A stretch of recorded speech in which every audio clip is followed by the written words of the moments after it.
All right. Welcome, welcome, welcome, welcome. As you see, I'm just missing a body, a person. So she'll be back here or down here in a minute. Once she's here, then we'll get this party started. See, Tom's already in the chat. I jumped in for a minute just to yeah, it was an interesting morning. Well, there we go. It turned sound down. I had YouTube up on my phone. Hello, Kelly. We're just waiting for Kim to get down here. She's running late.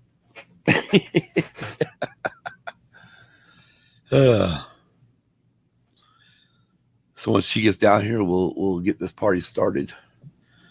This might be fun. So just we'll talk about it in the show too in the beginning. But yeah, maybe I saw that friggin' rocket this morning. I'm like, why automatically gotta start thinking of Austin Powers? Because exactly what I thought when I looked at it. I'm like, oh, look at there. Looks like a big Willie.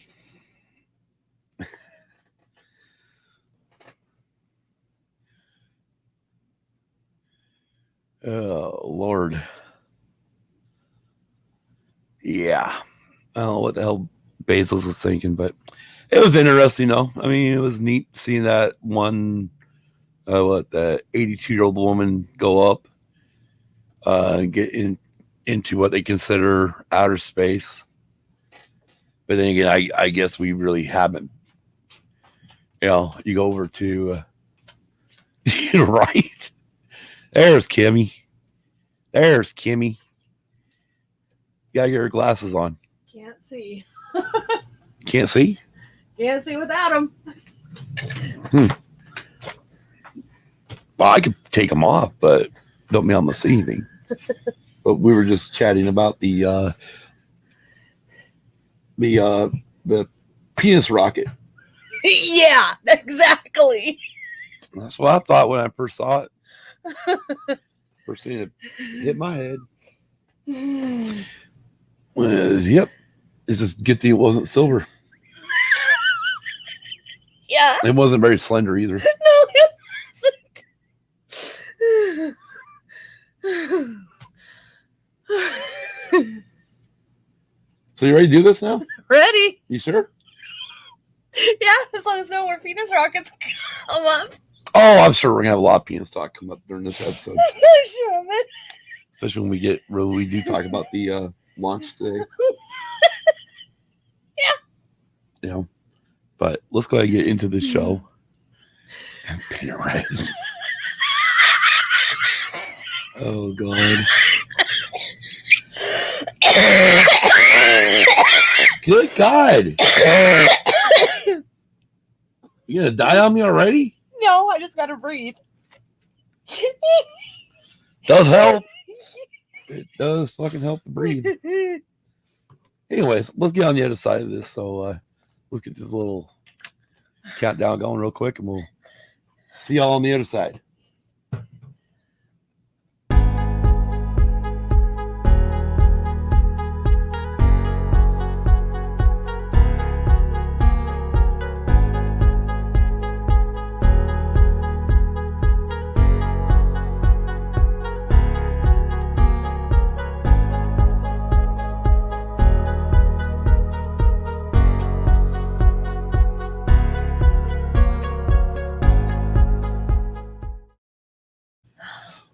Welcome to Use and Abuse. I'm Scott. And I'm Kim. And this is episode 111, where we're going to talk about Kiss, A&E Biography Part 2, or Kisstory. Yes. And real quick, we're going to go ahead and give the shout out in the chat. And we got Tom, we got Kel, and Dragon Buddy. Yes, and we were on the other side of the before we got into the main or past the theme song stuff, we were literally talking about the rocket going up today from Amazon or Jeff Bezos. Yeah. That, it wasn't long and slender. Blue Origin's rocket. I don't know why they didn't call it a dildo.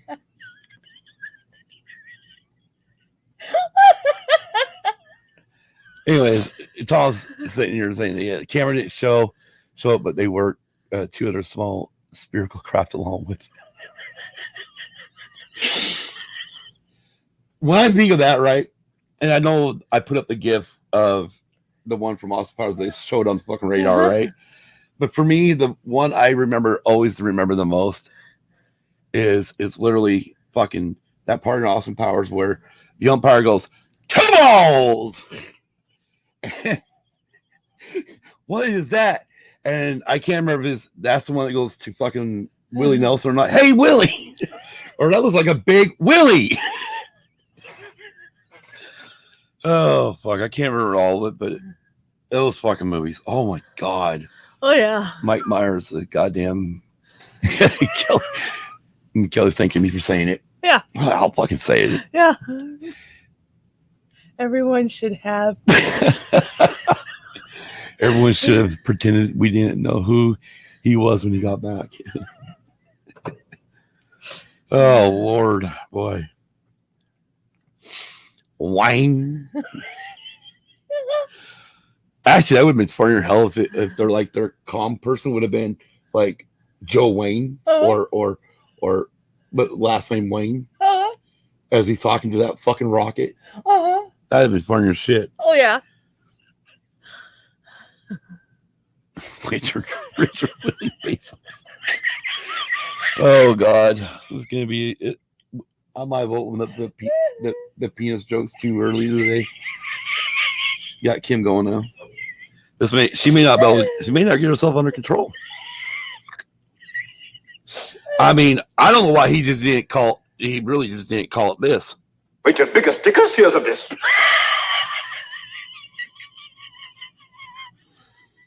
I mean, it'd have been better. I mean, Blue Origin. I mean, it didn't have blue balls. So why don't you just call it biggest dickus? Oh, maybe that's the next ship. Because the next one's supposed to be bigger. It's supposed to be thicker. Breathe, Kim.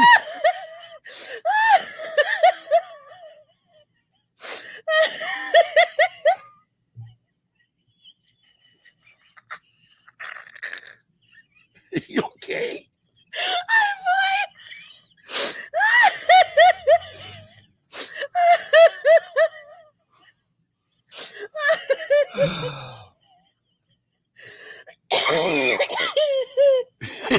Right.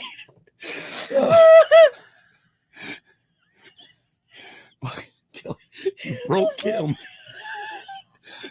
Yeah, I know. Where's the control delete button?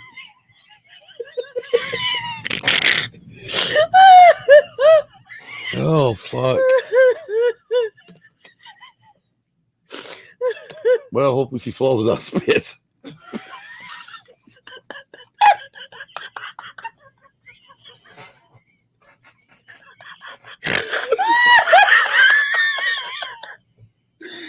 Oh shit.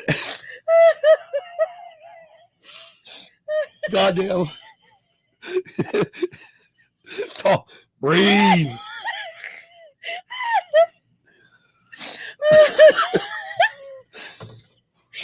Well, thanks for coming, use and abuse. That was a great show. I'm joking, by the way.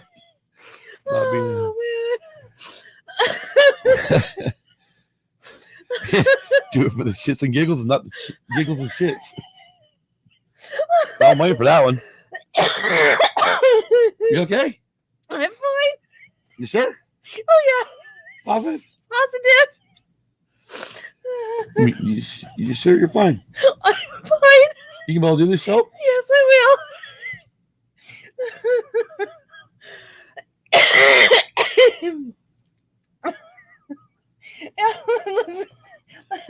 Then again, he could have painted the motherfucker in gold.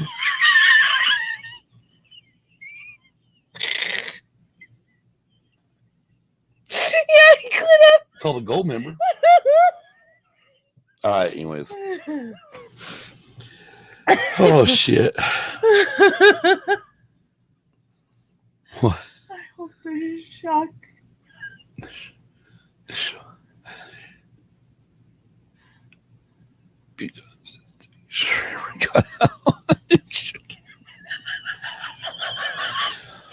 Oh, Lord. You know. I love it. Breathe in, out, and out. CGBs. Quick, sorry.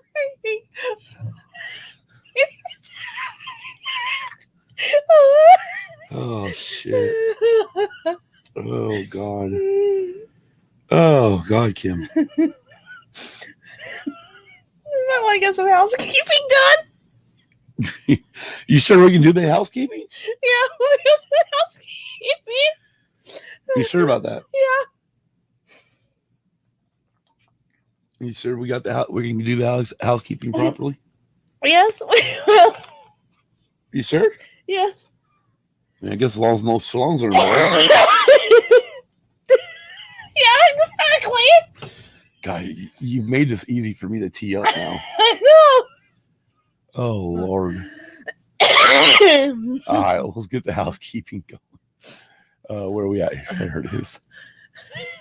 Thank you to our Patreons, Luna Girl, Dragon Buddy, and Don Delasnooch Solsky, Brady Big Lovin', Hannah, Mikey, Brinley, and Case. And you can join our Patreon. Go to patreon.com, search in the creative bar Use and Abuse Pod. Check out our pod family, the Sidebar Cantina, the Escape Pod, Swede Studios, Big Swede's Excellent Adventure, and Tactical Swede. Did you almost say twactical? Also, if you want to check out a bunch of other great podcasts, search out the Red 5 Network, and you'll find some great podcasts there too. I haven't started listening even, but I've heard a few of them on when they've been on with Don and Brady on the Escape Pod, and it seems like they've all got really great shows. So we definitely want to give a shout out to them. Yes. You know, don't forget to smash that like button, and if you are new to the channel, click subscribe, then click the bell to be notified when we go live, and hopefully one day upload new videos. All depends on COVID. Yes, it does. You can find Use and Abuse Pod on Facebook, Instagram, Twitter, and Tumblr. At least you didn't say twatter. Our email is used and abused pod at gmail.com. Again, that and is spelled out AND. Our website is usedabusedpod.com. Go to tpublic.com and search for Used Abused, and search for Used Abused for our merch store. You can also find our merch store link on our social media and website. Also on the website, you can find a link to the Patreon too. Sorry. I'm trying to look up a bunch of other stuff. And Miles, go ahead. What's next Tuesday morning show going to be about, Kim? Next Tuesday morning show is going to be about PJ1, or the traction compound that they found out was unnecessary due to New Hampshire. Yeah, but it certainly help out. You still can't run on a wet track. Exactly. And what we got coming a week from tonight? We will be doing the movie Six Pack. Right on. All right. Now we took care of it. We got everything killed. Right? Everything's done, huh? Everything's done now. Yeah. We got everything killed now. Now I got to try to find what I was looking for. What were you looking for? Something I put in a fucking reading list, which I'm trying to figure out how to get that back. Oh, okay. Oh, there it is. Reading list. Oh, all right. Because, yeah, this is normally we don't do any regular type of news, but with the fact that the Olympics are coming up. All right, hold it. Jason Roscom just added a photo to Sidebar Cantina. It says, I hate when dates are just about boring work stuff like passwords and guard rotations at a research facility you work at. Okay. It's got to be it's got to be an inside military thing. Yeah. Which, again, I want to thank you for everyone who's ever served and also for people who are currently serving. Anyways, let's go ahead and get into the Olympics a little bit here for a minute. Oh, Brady, I caught up with this morning's pod this afternoon when I felt less like a rotten.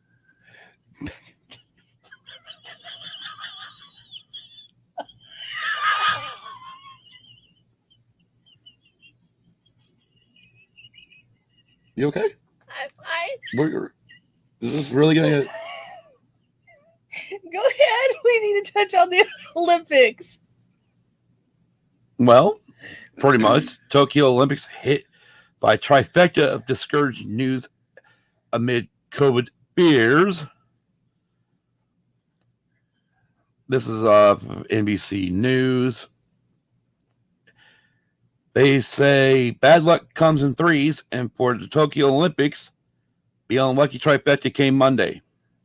First, Toyota Motor Corp, the biggest car company in Japan, announced it is pulling its domestic television advertisements for the duration of the games. Then, a teenager who was an alternate member of the United States women's gymnastic team tested positive for COVID. And finally, a Japanese musician who composed some of the score for Friday's opening ceremony resigned after coming under fire for his past history of being a bully. Plus, let's go ahead and hit the other two parts. Japanese people do not want to have the games. No, they don't. They don't. They've been protesting. They need to make sure that they don't want to do it right now during what's going on with COVID. No, and honestly, they really shouldn't have them. They really should not have them. But NASCAR is friggin' put on hold for 2 weeks because of the Olympics. I understand. So it ain't like you can go, oh, here, let's go ahead and...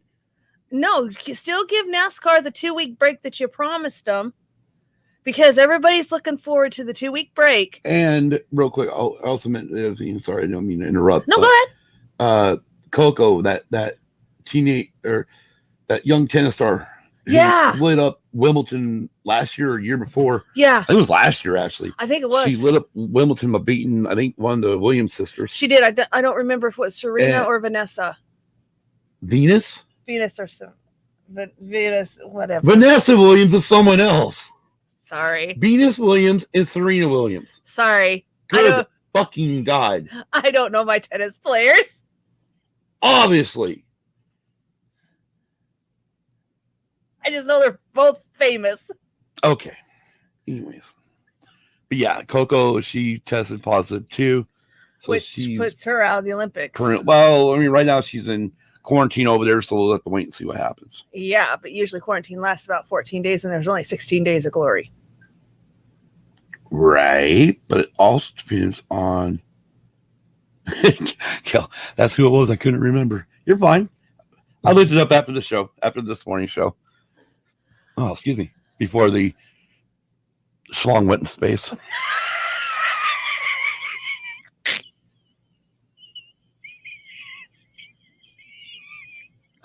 That's going to be too fucking easy on this episode. Now, I'm going to touch on one other thing while Kim's over here busting a gut and needing to breathe. She has a hard time with dick jokes, obviously.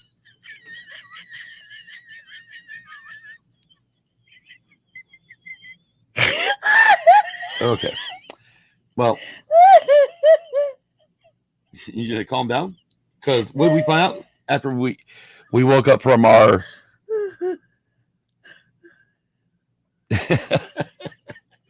what DB said? Yes, I see. Vanessa Williams was really good in Elmo in Garage Land, but no tennis, unfortunately. Nope. Sponsored by Extents.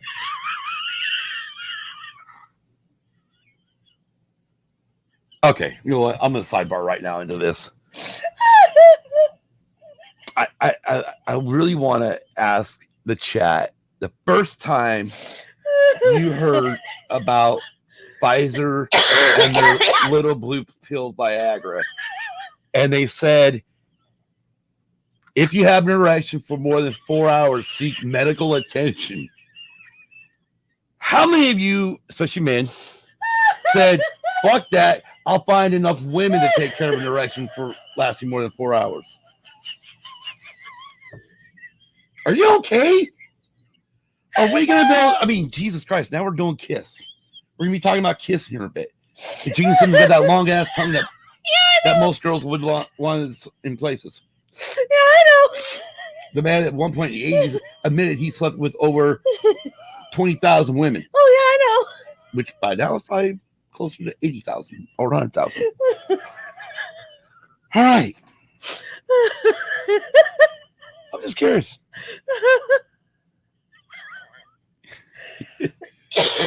Anyways, so let's jump over to racing real quick. We found something. Yeah. There was an announcement. We mentioned it this morning. There's going to be an announcement. And so I just want to touch on it real quick because we do a racing episode in the morning.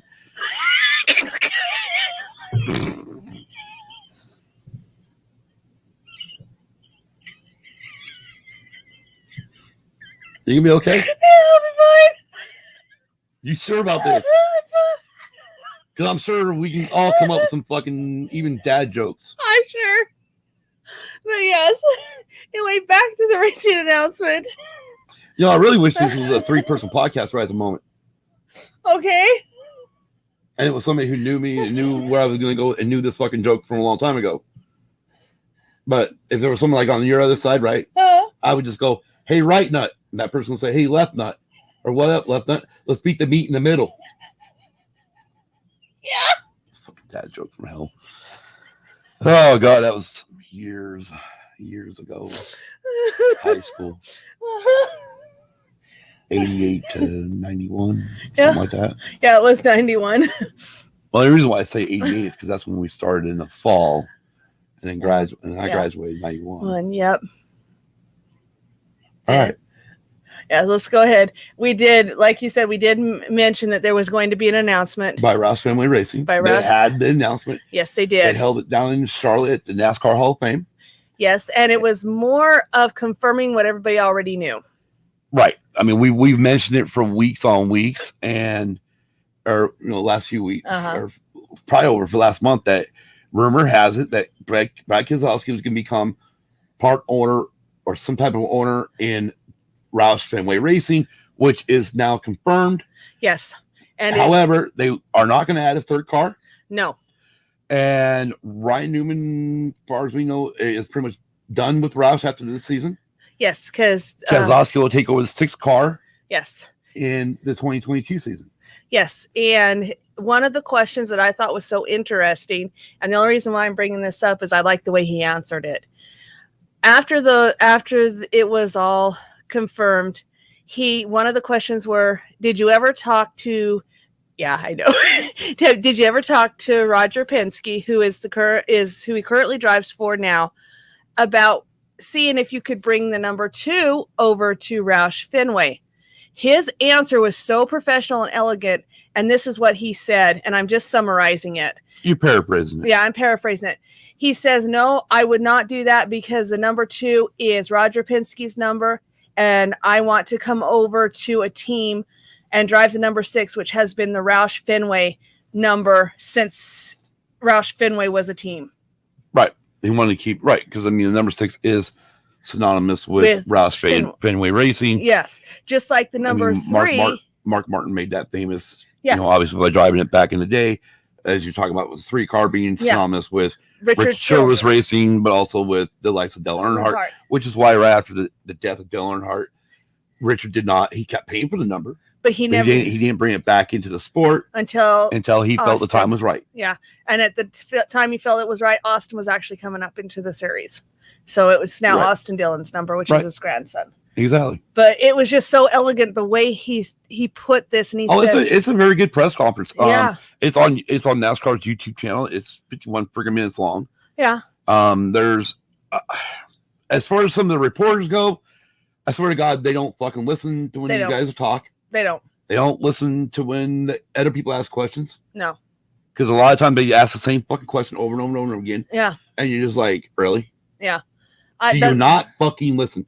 I mean, it was like, I don't want to bring it back to this. I mean, but it just reminds me of listening to the press conferences when they were doing those live press conferences for sure down the surf side, and they would get to the question and answer period, and the fucking questions were always the fucking same. Like, are you not fucking listening? Yeah. Yeah. I even made the comment that I think reporters are pretty dense sometimes because they, like you said, they don't. Well, I think probably what most reporters is they got other agendas. Well, no, they got 2 condoms stuck in each fucking ear and they can't hear nothing. Exactly. Sorry, I decided to take it back to the dick side of things. Yeah, and then I think Dick has a seat on that ship. Yeah, he probably did. I think it was the lowrider seat. Are you okay? I'm fine. We're gonna have fun. Are you ready to, I guess, should we talk about Kiss? Yeah, let's do. Should we talk about Kiss Part 2? Yes, let's do. You sure? Yes. So Part 1 went up to 1979, just before Peter Criss left the band. Yes. Or was fired, however you want to look at it. Yeah. But there was already friction in the band. There was. It was already building. I mean, do you need a pee break or anything before we do this? No, I'm good. No, you're lucky. I don't have that actually keyed up yet. I don't. I've not recorded it yet and brought it over to. And I really do have to go on Dr. Right.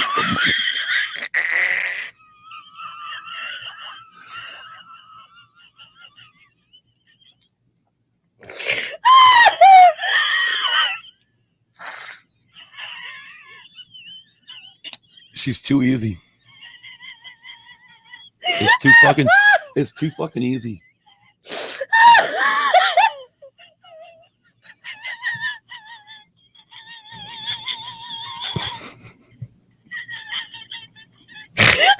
Good God. Now you get the going. What?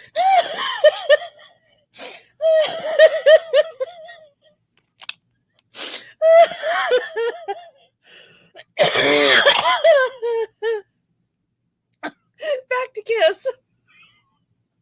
You sure? Yeah. It really seems like we just need to have a dick episode. No, back to Kiss. You're positive? I'm positive. You sure? Mm-hmm. Back to Kiss. You ready to get back to Kiss? Yes. Oh, fuck.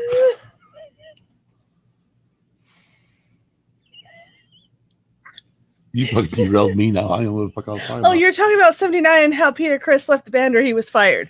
Well, okay, yeah. So, yeah. Because there was friction in it.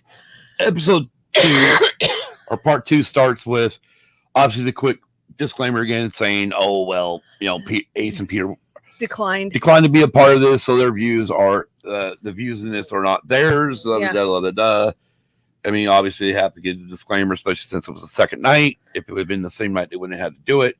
Yeah. Anyways, to start off by seeing Paul Stanley walk out pretty much the back door of his home down into, I guess, his studio. And he's got a guitar case with him, and he's carrying the Ibanez cracked mirror guitar. And he's talking about it, how, one's been playing it since mid-70s. Yeah, and there's a lot of blood on that from the jacket. Okay, I was going to go. Okay, he was talking about on the surface of it that you can actually run your hand over it, and you'll, even after filing it down, there's still spots where, if you find it real quick where it's not filed down and where it still can cut you. And then, yes, he did show blood from it from multiple times of cutting his hand on that fucking guitar. Yeah, and the reason, just to kind of give you a little background on this guitar, it's a shattered mirror. It looks like a shattered mirror. Right. Is what it looks like. That's the reason for the jagged edges, is it looks like a shattered mirror. Right, but I'm sure they could have done it. Ooh, 1.5 magnitude earthquake, Stanley, Idaho. Oh, wow. Well, yeah, but it's 1.5, which means it's not felt. Yeah, it's The kind of sensors go off. Yeah, subterranean. Right. I mean, Yeah. we don't feel shit until about, I think it's like 2.5, 2.8. Yeah, and then our Sorry, house decides I to got all this dance. weird shit on my fucking phone. And then our house decides to dance, and everything decides to move. No. Oh, believe me, I would love for right now for an earthquake to happen in California.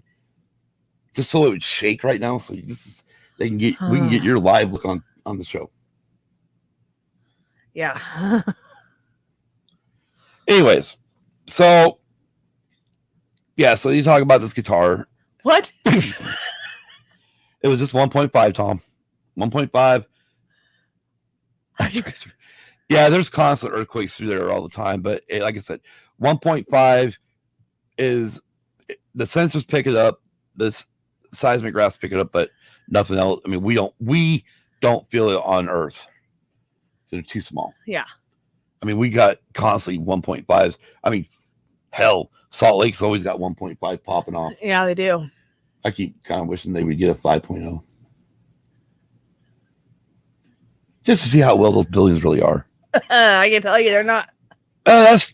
Yeah, you're right, Tom. I mean, it could mean rock slides. Good Yeah, point.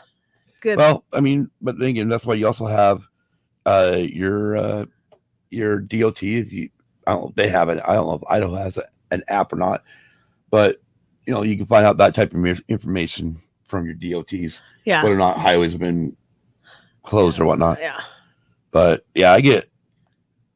See right there, we've got one in California. Yeah. 1.4. Yeah. 14 kilometers down. Yeah. Which is quite a ways below the surface of the earth. I know. I hate when they always do kilometers, though. I know. But the rest of the world does kilometers. Yeah, we're the yeah. Anyways. I remember the fuck I was going next. I knew we were talking about Kiss. Yeah, and the broken mirror guitar and how anyway, so they get back into 1979. And they're talking about Kiss shows where one Kiss show, Paul literally, I don't know if he said it over the mic or if he said it just close enough to, or look back at Peter mouth, pick up the tempo, which then Peter Criss picked up the tempo and then faster.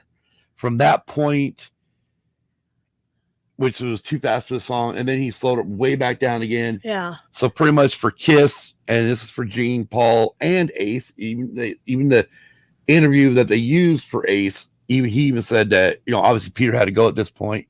Yeah. And it's because their thing was, whatever's going on in the band stays, backstage. Exactly. Stays in the dressing room. Once we hit the stage, we're Kiss. Kiss, yeah. As long as you don't fuck the show up. Yeah. Or betray our fans. Right. Which is what Paul thought Chris did. Right. So Peter Criss is out of the band. Yes. And they bring in Eric Carr. Yes. At this time, that's when they changed the makeup for the drummer. Well, they gave him the Fox character. Yes. They gave him the Fox character. They talked about it. Unfortunately, I'm not sure like when some of those interviews they showed, because I almost think like some of those interviews were Creatures era. Okay. If not, maybe even right after Elder. Okay. Where they were talking, because they don't really feel like that they were talking about Peter being a Thunder's drummer. Yeah. On the Unmasked tour. I mean, you might have on the tour because you would have heard him play live. But as far as Unmasked goes, that wasn't even Peter Criss. Unmasked was Anton Fig, which they roughly paint over that it was not Peter Criss playing on Unmasked, but they didn't mention who played in his place. Yeah.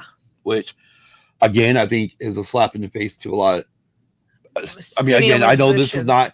Obviously, this is not made for Kiss fans. No. This is made for your casual fans who don't know much about Kiss. Well, me. Right. But there's a lot of casual people out there who like these biography things that A&E does. So, again, and here's my other thing, too, is because Ace and Peter are not involved in this, this is all painted nicely by Paul and Gene. Yes, it is. Is what they can do because it's their band. Yeah. Yeah, it's their band. Yeah. You know, I mean, unfortunately, when we all think of Kiss, you think of Gene, Paul, Ace, and Peter. Yeah. You think, okay, Eric Carr replaced Peter. Mm-hmm. But we'll get into the rest of it. Yeah.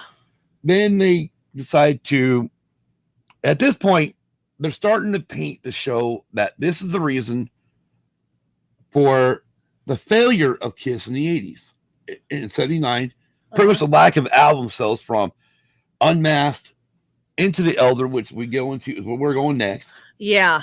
And they bought Bob Ezran back, who was the mastermind behind Destroyer. Yes. Well, at this point, Bob Ezran during the show admitted that he was completely high more times than not. Right. And what was his comment he made? He says the captain wasn't at the helm captaining the ship.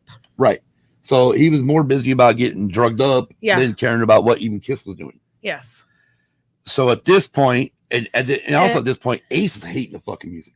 Well, yeah. And also, too, the other comment they made, too, was they said, it was a good idea for the Who because the Who did that. That was the thing is, let me bounce off that way. Just so we got kind of Gene, they got together and Gene had this whole plan about the Elder. Oh, it's going to be a movie. And so they ran with it. Paul and Gene signed on this. They were 100% on it. Then, as you were bringing up, they looked at it as, well, the Who had Tommy. Yeah. Okay, but that's the Who. That's not Kiss. Yeah, and just like they said, it worked for the Who, but it didn't work for the Kiss. And I personally haven't heard the album, but what I have heard of it, I can understand why. Oh, it's out there. Yeah. I mean, even in 2021 years, it's still out there. Yeah. Well, and then the other thing that caught my attention too, and this was also when they were promoting the Elder too, is when they were on a radio interview. Paul and Gene was on a radio interview, and Paul, and I'm just paraphrasing this isn't word for word, basically said, "Kiss is a band. We'll play what we want. No excuses." Right. Well. Oh yeah. Well. Okay. But they were also filming it. Yeah. So it was, we're Kiss. We'll make the album we want. And we don't care who doesn't like it, pretty much. And then, suck his fucking tongue out. Yeah, which basically told me that fuck you, the fans. Yeah. Fuck off to the fans. Yeah. Okay. Well, even radio, that's going to get out. That's going to get in the magazines. Oh yeah. Exactly. Back then, we didn't have cell phones and shit. We had the magazines. You buy magazines every month to find out what the hell's going on with your favorite artist. Yeah. So again, and then about around this time, Ace is having his problems more. Even he mentioned he was medicating on drugs, medicating on chemical abuse, alcohol abuse. And he knew he needed to get out of the band. He says, "I need to get out of the band, or else I'm going to, or I'll be dead. And so, very blah. Yeah. But so he, according to Paul goes to Connecticut. Yeah. To try to keep Ace in the band. Yeah. And he can't do it. And according to Paul, it's like being in an abusive relationship. You don't want to end it because you know what's coming next. Right. And so they did auditions. Yes, they did. Now, this is something that came up that I did not know. Again, this is Kiss's baby. This is their, Gene and Paul's baby. This is their, but Bruce Kulick comes on and says that he had auditioned for Kiss during this time. We better back up, though, because you mentioned something about them flying in. By this time, they had separated with their original manager, and they were taken You're right. Right. They had fired Bill Coyne after the Elder because he was also he got heavy into the drugs. Yeah, and so at this time, Paul and Gene did mention it was now we have to pilot this plane, but we need to know how to fly it first. Right. So that's where that comes in, that what Scott said, that they kept flying musicians in to audition for Ace's part as a guitarist. Right. And so Bruce Kulick, who eventually would take over on the Animalized tour, Yes. for Mark St. John's, because we'll get into that in a minute. He, according to him, he auditioned for Kiss, came in with a small amp, tried to play. Gene liked his vibrato, but he didn't get the gig. No, that is because they stuck with Vinnie Vincent. Yes, because Vinnie Vincent had played the songs in the studio On Creatures. On Creatures. And he helped write some of the songs. So yeah, they decided to do it. And then Paul came up with the Inca character. Yep. At this point, according to Gene and Paul, this is when they started noticing that they barely had, 75% capacity at their concerts. Yes. Now, I'm going to sidebar for a minute. Okay. And the reason why I want to sidebar is because I listen to a couple other podcasts or a couple other shows I watch on YouTube. Uh-huh. One is called Three Sides of the Coin. Yes. They are lifelong, or Kiss fans. they've been Kiss fans since like 7 years old. Mm-hmm. They're in the Generation X bracket. Yes. And another one I listen to is Almost Human. Yes. Which used to be called Dr. Fuck. Yeah. But I guess he needed to change it because of YouTube. Oh yeah. But he's also a diehard Kiss fan. And all of them, because of the Three Sides of the Coin, you got 3 guys and 1 girl on that one. And then you got all these Kiss fans stated that during this session, it's just like Gene and Paul are constantly blaming the makeup, blaming, the characters, the Fox and the Inca Warrior. Yeah. When, as they said it, we were getting into our teenage years. We started finding those, the Iron Maidens, the Judas Priests, the harder bands. Well, yeah, because at that time the music industry was changing. The music industry, hell is that? I mean, look at Kiss. You go to Dynasty, it's got the 2 singles off of it are disco songs. Yeah, and then you go into Unmasked. I'm sorry to cut you off, but again, it's a pop album.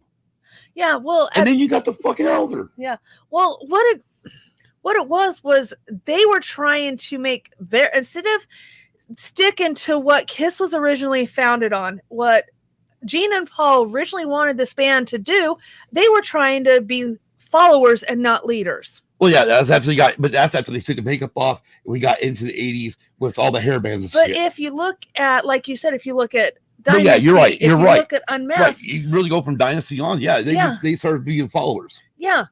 Then they were no longer the leaders. No, because disco was hot, so they had to do disco songs. Well, they have to. They chose to. Well, that's what I mean. They thought they had to, which then it alienated. I do understand. Oh yeah, it fucking alienated the fan base hardcore. So and then coupled with what you said, by the time the Kiss fans got into the 80s, they were looking for the heavy hair bands. The Kiss fans at that point were into the harder stuff like Judas Priest, Iron Maiden, or even the early days of Ozzy. They were starting to obviously you get into, like this is like me. Okay, I started out by listening to a lot of these what they call now hair bands.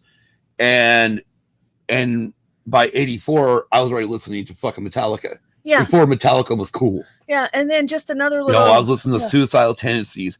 Got into DRI. I got into all these thrash bands back then, but I still listened to the hair bands. Yeah. What they consider hair bands now. Yeah. And the glam metal of the time, which was just a copycat of the New York Dolls from the 70s. Yeah. And piggyback off of that, Gene said that even before they had decided to de-makeup themselves, take the makeup off, they were saying these hair bands are coming out, which is more glammed up than some people's girlfriends. So they decided, to fit in, we're gonna. The guys were prettier than girls. Yeah, the guys were prettier than the girls. So they literally started teasing their hair. We've talked about this on this podcast before.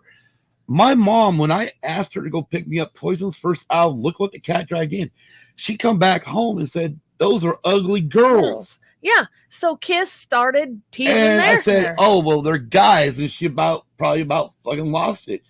Yeah, but Kiss started teasing their hair. But that was also after they took the makeup off. Yeah. So let's get to that point. So we get Creatures, and another thing wasn't brought up either was the fact that they purposely released Creatures with makeup Kiss Yeah, they did. with 3 original members because what happened is Kiss signed a contract with Mercury Records at this time.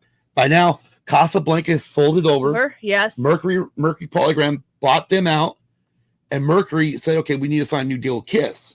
Yeah. So they went in and signed a new deal, and they would only get this money. I've not read how much money it was. But the only way they would get this money is if they had 3/4 of the original members. Yeah. Well, by Creatures, Ace was gone. Yeah. So what does Kiss do? They fucking come out with Creatures of the Night album cover, which has got Eric Carr makeup, and then you got Gene, Paul, and Ace to trick the record company. Yeah. Oh, yeah. So they get their money. Yeah, exactly. I mean, it's kind of, it's kind of a thing like, in a way, with Motley Crue, they signed that $25 million. That one, I do know how much it was. They signed over a $25 million contract after Feel Good. Yeah. Come out with a Decade of Decadence. And then Vince either quit or fired. And Elektra never went back and said, we want that money back. Yeah. They let them keep it. Well, at that time, I think they owed him a lot. It doesn't matter. So You're no longer the band that got signed for $25 million. You're no longer it. Well, yeah. You changed one ingredient. Yeah. Not that saying John was a bad ingredient, because I enjoyed John Crew. I think that made Crew better, in my opinion. Yeah. But I'm one of the rare Crew fans on that. Yeah. Anyways, so So then Gene Paul goes to Gene and says, I feel that the people are just looking at. See, this is what's good about us. So you bring up one thing, and I'm like, no.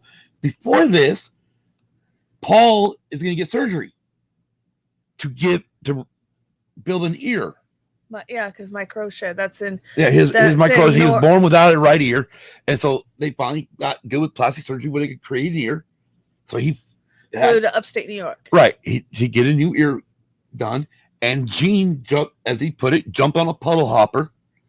Yeah. Which is pretty much a single fucking engine airplane. Yeah. Which Gene hates flying, which is weird because they had a fucking Kiss jet. Yeah, I know. Anyways, Gene hates flying. He's on this puddle jumper, as they call it. Puddle jumper. That was a puddle humper. Yeah. Puddle jumper, and flew up to see Paul. Yeah.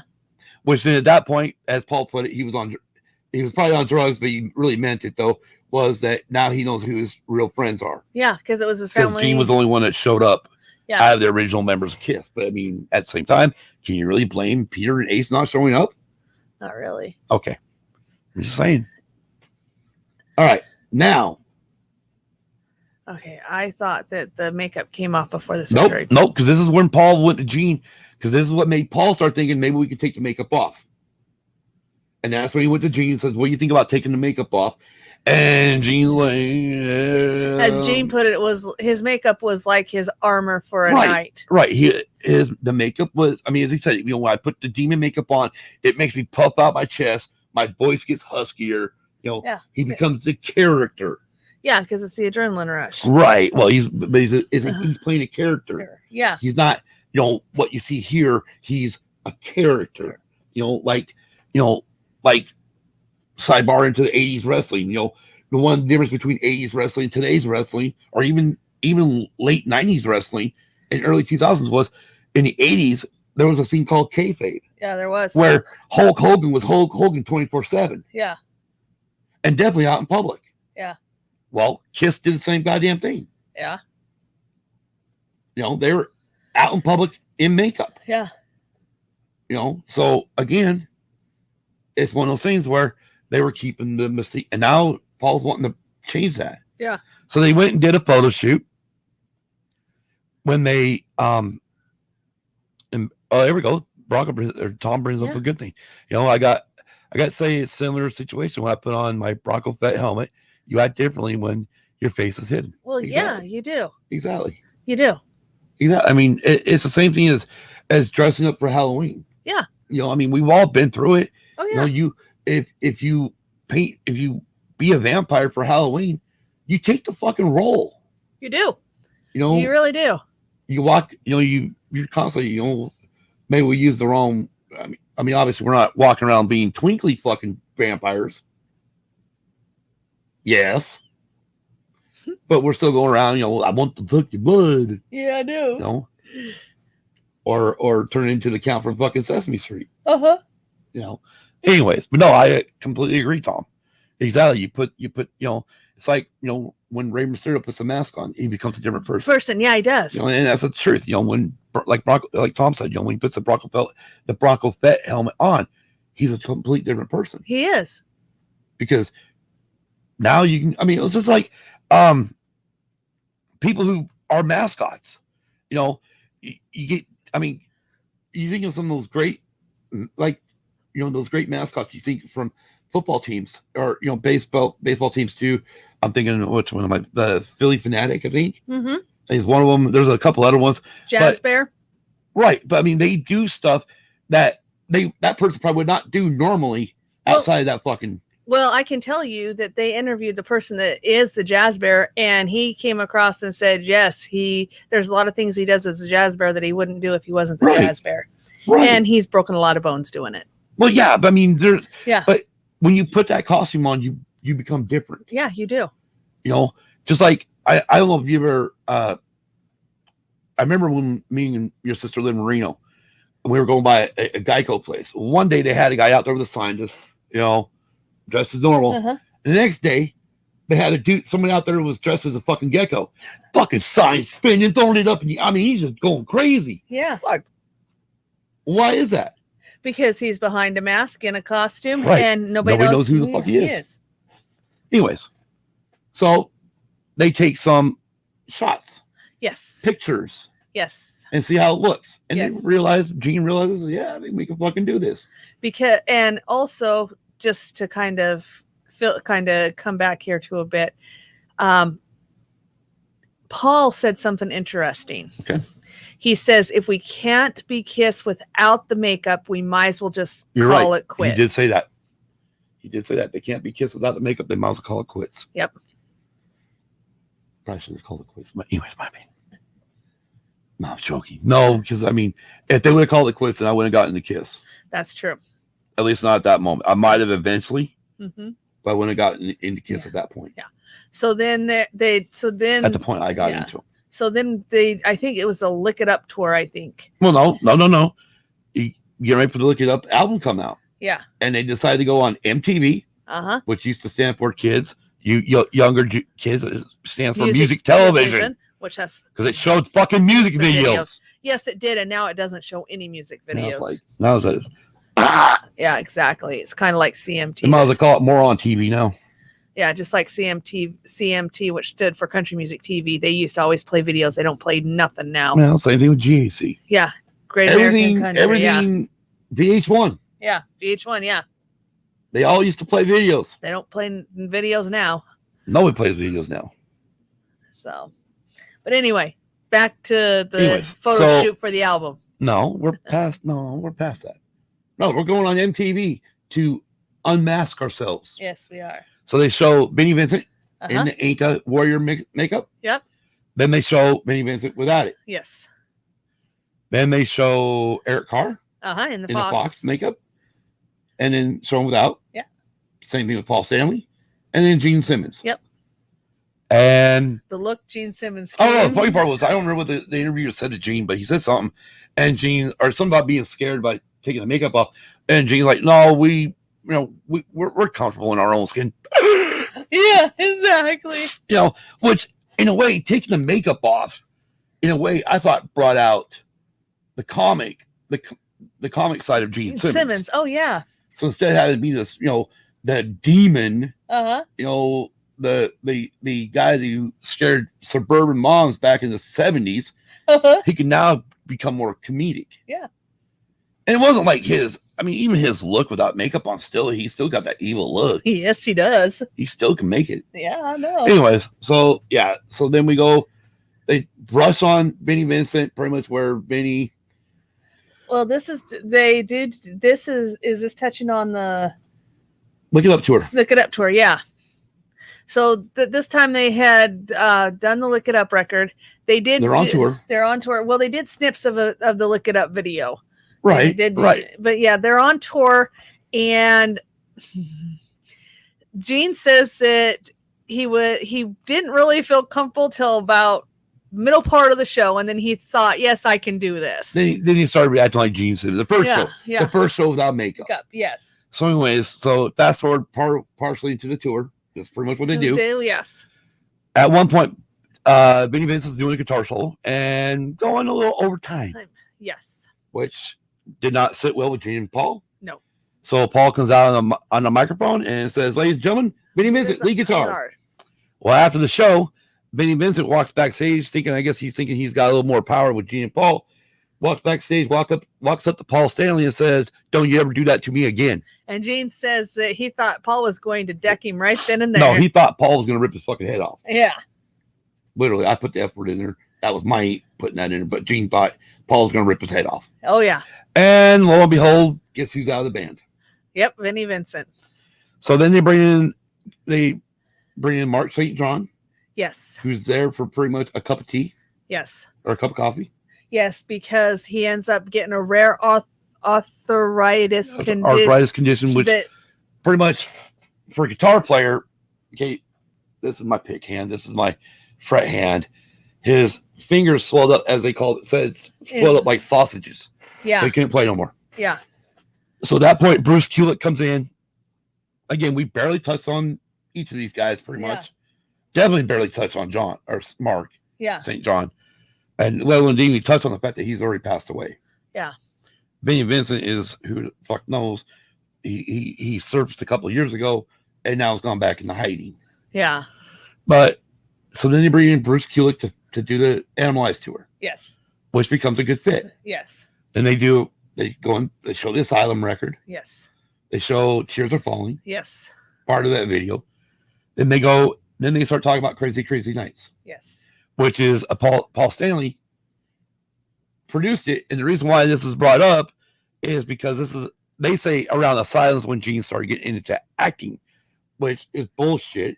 Because that started back on the Animalized tour. Yes. So again, I'm not going to get too picky with dates.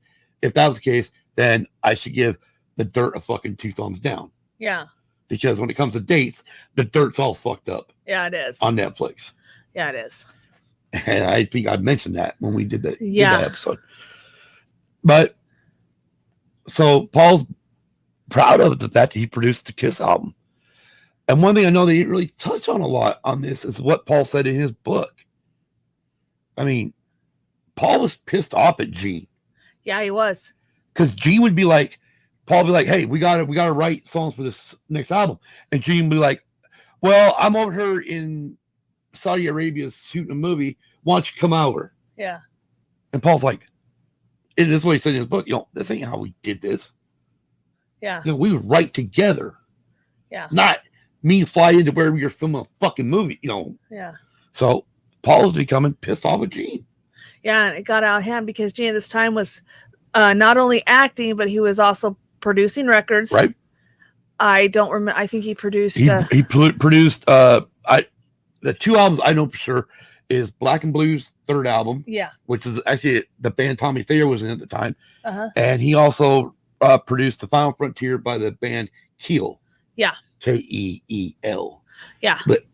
But ran by lead singer Ron Keel. Yeah. And he was more into that because he says Kiss wasn't doing it for him anymore. And Kiss wasn't making his pee-pee go hard. Yeah. Is what he pretty much said. Exactly. And so he kind of just... He needed Viagra back then.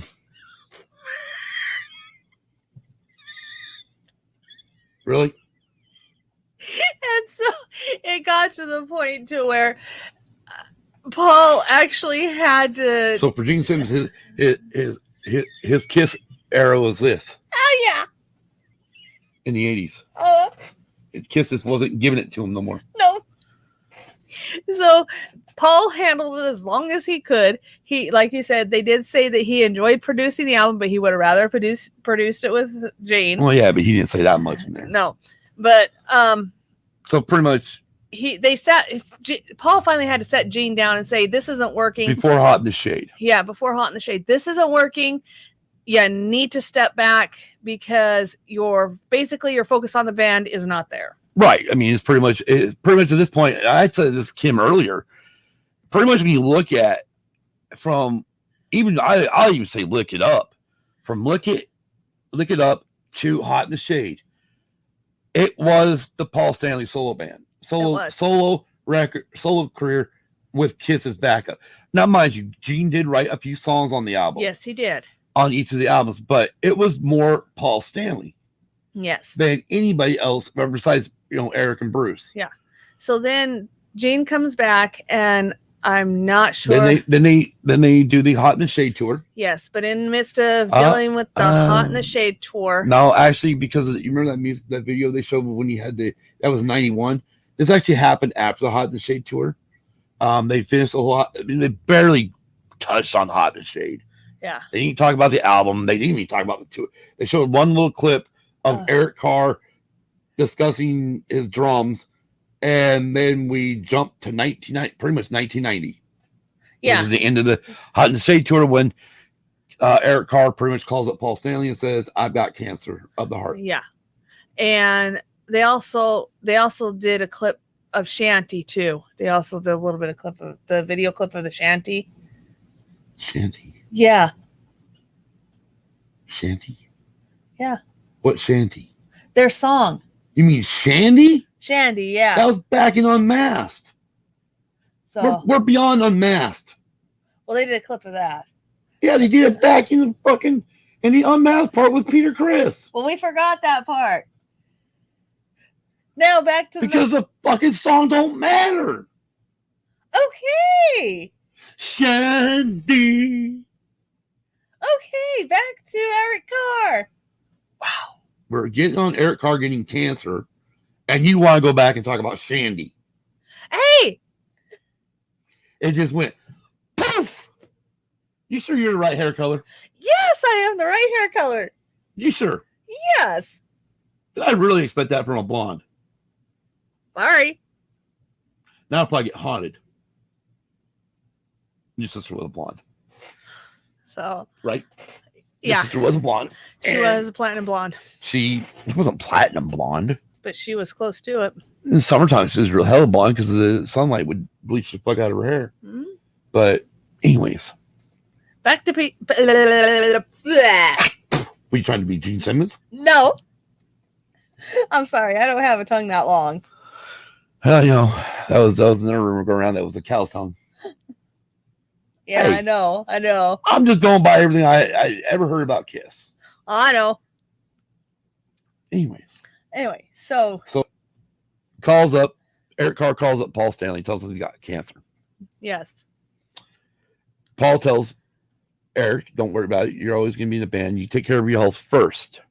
Then they show this home video in 91, April 91, of Eric Radford having heart surgery, open heart surgery. Yes. Where he's talking, saying, I can't wait to be back on the road, back kicking your guys' ass on the drums. Uh-huh. And then at the end of that video, he pulls his pants down and moves the fucking camera. Oh, yeah. That's Eric Carr for you. Oh, yeah. Also, Paul and Gene are talking at this time. Obviously, they keep pushing Kiss on. Kiss is given the opportunity to do a brand new song for Bill and Ted's Bogus Journey. Yes. Excellent. And from there, they did the song God Gave Rock and Roll to You. Yes. And they had Eric Sr., who eventually comes into the band eventually. He actually played the drums on the Bill and Ted's Excellent Adventure. Or Yes. Bogus Journey. Bogus Journey. Fuck. He plays drums in the studio. Then they get ready to do the music video. Oh, actually, I'm going to take that back. Go ahead. I think you're going to talk about that opening interlude into the song. God gave rock and roll. That was done by Eric Carr. Well, no. That part of it was Paul Stanley, but the second words after that's Eric Carr singing. Yeah. So he wanted to, he saw on that. Yeah, he wanted to be a part of it. And so he came in and him and Paul sang the opening to God Gave You Rock and Roll. God gave rock and roll to you. Anyways, I don't remember all the lyrics right now. Yeah. It's been a while since I've listened to that song. So then So from there, then of course, you're going to do a music video. So then Eric Carr says, I want to do this music video. He wanted to be on. He wanted to be the drummer. You know, he's a drummer of Kiss. He wants to be in this music video. Yeah. Paul and Gene say, fine. Eric learns all the parts that Eric Sr. did. And literally just months after heart surgery, Eric Carr goes in there and kicks ass in this fucking music, you know, multiple takes. Kicks ass on the drums, just like he always does. Yeah. And as Gene mentioned, shortly thereafter, he passed away because the cancer finally got him. Right. And so Eric Carr passed away. Gene and Paul really didn't know what to do at that point. No. They were, you know, they hadn't dealt with death really. No. In a way. No, they not like this, I guess, you know. Yeah. And that's so, but they continued pushing on. Yeah, that's when they said only the good die young. That's when Gene did say only the good die young. Yeah. And then we went on to talking about bringing in Eric Sr. to record Revenge with, again, the Revenge album was produced by Bob Ezran, who did Dynasty, or not Dynasty, oh my God, Destroyer and The Elder. Yes. So right now, Ezra's 1-for-1 with Kiss. Yeah. One good album, one sucky ass album. Comes in, does Revenge. Great fucking album. Yes. It's in your face. It's got, I mean, my favorite song on there is probably still Unholy. Yeah. I just love that darkness in that song, the darkness of Gene. Uh-huh. You know, really, that song to me, Unholy, if it could have been held off until Psycho Circus, would have been a perfect Demon song. Oh yeah. That would have been a perfect song for Demon Gene. Yeah. But hey, whatever. Yeah.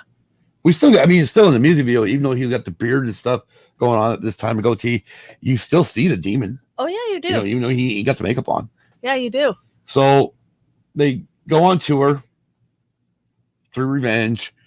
And at this time, when he's got time off from Kiss, Eric Sr. is going out and being drummer for Alice Cooper during one of the summer breaks. And unfortunately, he realizes that, oh shit, the bottom just fell out. Yeah. No one's hardly anybody's at the shows.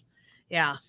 So that's when, you know, again, and that's when Tom Morello comes back in pretty much and says, you know, that's when Nirvana, Rage Against the Machine, Tool, Alice in Chains, Stone Temple Pilots, 9 Inch Nails, you know, that's when they all take off. Yeah. You know, and again, yeah, great era. Yes, it was. You know, but, I own Porno for Pyros. Yeah. I had a few of those albums, actually. I had a lot of those albums. Jane's Addiction. Yeah. You know, but anyway, so around this time, 95, 94-ish, they realized that fans for the last, I'd say about 10 years, have been holding Kiss conventions. Yeah. Without Kiss involvement. And they want Gene and Paul were never involved in it. And so before the Kiss conventions, though, don't they mention that the fans were wanting them to tell them what Kiss was about? That's what Tom and Morello and them said. At that time, I don't remember the fans really begging for Kiss to come back as the original members. The reason why I think we had that was because a lot of bands, or a lot of times in everything leading up, you know, you had Ace and Peter talk about how I would be more than happy to come back. Well, you know? But you had Gene and Paul saying it was never gonna happen. Yeah. Never. Yeah. You know, so I mean, who you go by? You know, Ace and Peter want to come back, want to have one more run with them. But Gene and Paul are saying it's never gonna happen. Yeah. We've been there. That bridge has been destroyed. Yeah. So you get to these Kiss conventions that the fans are holding. Yes. And pretty much Gene and Paul realize, fuck, these fans are making money out of this and we're not getting shit. Yeah, so they decide to hold an unofficial Kiss convention, which pretty much is your catalyst to your Comic-Cons today. Yes, it is. Because fans showed up dressed up as Kiss. Yes. In makeup. Yes. Kiss went into Gene and Paul went into the warehouse, pulled out all the old costumes, all these different guitars and stuff from different eras of Kiss. Because collectors were paying money to get Kiss merchandise. But Paul and Gene were not selling this shit. No. It was for the fans to see. Yeah, but you're right. Collectors had before that, during all the other Kiss conventions, they were selling merchandise. Yeah. Someone would buy an original Peter Criss drum set, maybe for a couple $1,000, and turn around and sell it at a Kiss convention for $15,000 to $25,000. Yeah, just like Peter Criss's shoes. Yeah. His first ever shoes he wore on stage. Yeah. He was priced at $500. Yeah. Which, yeah. That, believe me, I mean, it'd be like going to a fucking Star Wars convention, right? And somebody go, hey, here's the original Luke Skywalker lightsaber from Return of the Jedi. Yeah. Right? And he got a price tag on it for $1 million. Well, some motherfucker going to come in and spend that $1 million. Yeah. Me, I mean, it'd be cool to have, but I'm not going to spend $1 million on it. Yeah. So, yeah. I don't know. I mean, a lot of that collectible stuff like that, I just like, okay, whatever. Yeah. Well, and that's what they meant by buying some. There's some movie props I'd like to have, yes, obviously, but I'll take a lot of the miniature shit. Yeah. Well, yeah, and that's what they were alluding to when they said that that Kiss was not making anything off of this because the collectors were just wanting to buy stuff and sell it. So then again, that's what triggered the Kiss convention, which no merchandise was ever sold. It was just basically on display, as it was kind of on display through the different eras of Kiss, the different costumes, the different. But the difference is, and this, it was partially brought up in this biography, but Kiss decided that they wanted to do an unplugged session. Yes. So, and the funny part was, and this is where I wish they would have brought this up, because it pretty much, we started doing these Kiss conventions, we started doing an unplugged session, and then all of a sudden Peter Criss calls up and says, okay, but here's my thing. Before they got into that, I wish they would have went into it like they've done in previous, either Kiss made home or Kiss made, VHS tapes back in the day or whatnot, where they talked about these Kiss conventions and the fact that they went in there to play acoustically, unplugged, but they allowed the fans to yell out songs. Yeah. Well, what they found out is the fans aren't yelling out. The Kiss fans are not yelling out the fucking radio hits. No. They're yelling out shit like "Do You Love Me" from Destroyer. They're yelling out friggin' X-Ray Eyes from Dynasty. They're yelling out all these songs that, oh fuck, we don't remember how to play. We haven't played them in years. Yeah. So they had to, Bruce, Paul, Gene, and Eric Sr. had to go and literally listen to the whole Kiss catalog. Yeah. And pretty much learn how to play every song up through Revenge. Yeah, they did. That they ever released. Oh, yeah. In case some goddamn fan, popped out and said, hey, man, I want to hear this. Yeah. And then, like you were alluding to, in the midst of all this, Gene gets a call from Peter. Because they were getting ready to have a Kiss convention, was going to be in LA. Hey, can I bring my daughter down to see the Kiss stuff so she knows what her dad was? Right, because his daughter wasn't alive during that time. No. She didn't know that her dad was pretty much a drummer of Kiss. Yeah. And so Peter wanted to come down and show her this stuff. Well, Gene said, yeah, no problem. But again, something they didn't put in there was the fact that also what Gene told him was, you're going to have to be on stage. Yeah. The fans are going to want you on stage. So they talked to Eric Sr. Eric Sr. like, well, fuck yeah, bring him in. Yeah. Eric Sr. was a fan of the band. Yeah, he was. So for him, this is no brainer. Yeah, exactly. So they brought him in to you're welcome. I think one of the songs they did was Beth. Yeah, well, of course you're going to do Beth. Because that's what he's known for is Beth. They did Beth. They did Got Nothing to Lose. And then they also did our Hard Luck Woman. Yes. Now, Peter didn't play drums. No. Eric Sr. played drums. Peter got to sit in front of the audience for the first. He usually did for Beth, but on the rest of the stuff, he usually didn't. Yeah. So, and then eventually, as things goes on, and I'm going to kind of break where they didn't go into this in the biography, I think they should have. Again, casual fans versus somebody who knows or what I think is more would be interesting. Well, was the fact that Ace would start. He heard from Peter. Peter was like, okay, this is what's going on. So Ace would call him up and show up at different shows. And then Peter would start showing up at some different shows. Well, eventually it led to MTV getting light of this. It's like, hey, you guys want to come in? And MTV wasn't really saying, I mean, Gene Paul made it sound like MTV, oh, yeah, well, you got to have original members, right? But that's not exactly what happened. They asked the current band of Kiss to come in and do an Unplugged segment. Yeah. And it was Gene and Paul, after talking, it was actually Eric Sear who brought up, why don't we get Ace and Peter in on this? Yeah. How great would it be for us to go into this scene? Because the difference about Unplugged is, even though it may not have been live the day it aired on TV, it was filmed live. Yeah, it was. It was filmed in front of a live studio audience. So at that point, the audience don't know that they're coming, they're going to see Kiss Unplugged, but they only think they're going to see Eric, Bruce, Gene, and Paul. Yeah, they don't have any clue that Ace and Peter's going to be there. Right, because when Paul says, hey, we got to think about this, bring out some more members of the family, the fucking place erupted. Oh, yeah. It was a small studio, but it erupted. Anyways, pretty much we go through the Unplugged segment. Again, they didn't touch on a lot of things with Unplugged. No. Then we get into the reunion, pretty much where Gene and Paul tell Peter...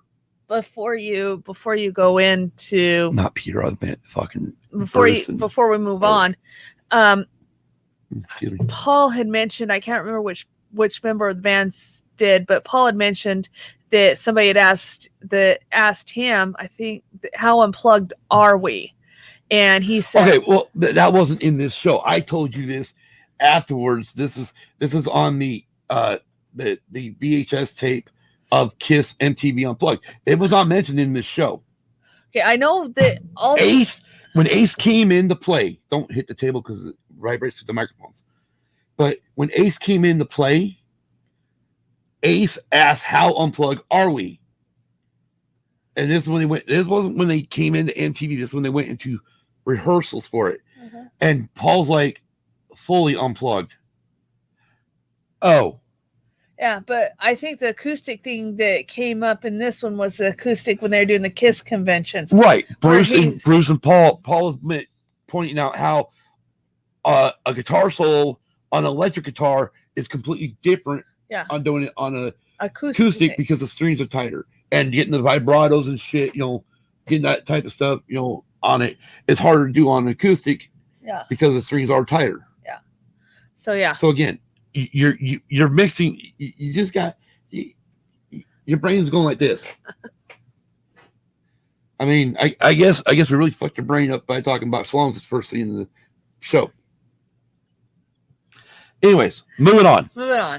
So, they pull Bruce, and afterwards they pull Bruce and Eric aside after they've recorded Carnival of Souls. Yes. Carnival of Souls just needed to go in and be finalized. This is going to be the next studio album with Eric and Bruce. And Gene and Paul realized that the money is out there for a reunion. Well, yeah, because the fans were wanting a reunion by this time. Right. Well, yeah, of course. After Unplugged, you start thinking, oh my God, okay, they said they would never play with these guys again. Now we have them on Unplugged. Yeah. So now, can we get a fucking reunion? For me, a reunion tour would have been, man, I was not expecting them to put makeup back on.